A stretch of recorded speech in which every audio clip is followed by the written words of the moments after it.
ng presyo natin since na naganap itong sirit ng presyo ng petrolyo, no? At wala po tayong nakikitang dramatic increase sa presyo. Actually, naka very level po nga ang presyo ngayon at stable, ano? Naglalaro lang po ito ng sa 180 to 190, which is quite contrary to what we are expecting na talagang tatas. So, pero kung pagbabasihan po natin ng talagang naging rason ito, I think it is because of walang masyado pong mga biyahero mamimili ang gustong bumiyahe dahil sa taas po na presyo ng crudo. Having said that, ang supply naman po natin is nananatiling matatag. Although nagdaanan tayo ng recently ng malamig na panahon na medyo nagpabagal po sa growth ng ating mga alaga, no?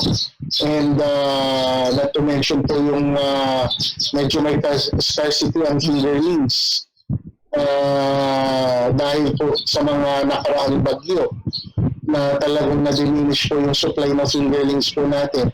Meron naman po, pero mataas ang presyo po nila at well, ito, nananawagan ako sa mga given the opportunity so Oliver na huwag naman po tayo mag-take advantage sa nangyayaring crisis po ngayon na pang-enerhiya. Lalo na yung mga nagsasamantala pong mga traders po dyan na dapat maging considering po tayo sa ating mga mamimili, lalo hindi lang ilang taong maapektuhan, kundi lahat po tayo nararanasan ang hirap na naidudulot po nitong pagtaas ng presyo ng gasolina. Well, we will have to wait kasi that's just in 3 weeks, not 3 weeks may get since nagkaroon po ng and magkakaroon tayo ng incremental increase po ng presyo. So, unti-unti po nating obserbahan ng magiging epekto po nitong pagsirit po nitong presyo ng diesel po natin ng gasolina. Maybe meron po, pero sa ngayon hindi pa po totally apart from the pagtaas po ng presyo ng feeds. Titingnan din po natin ang kakayahan po ng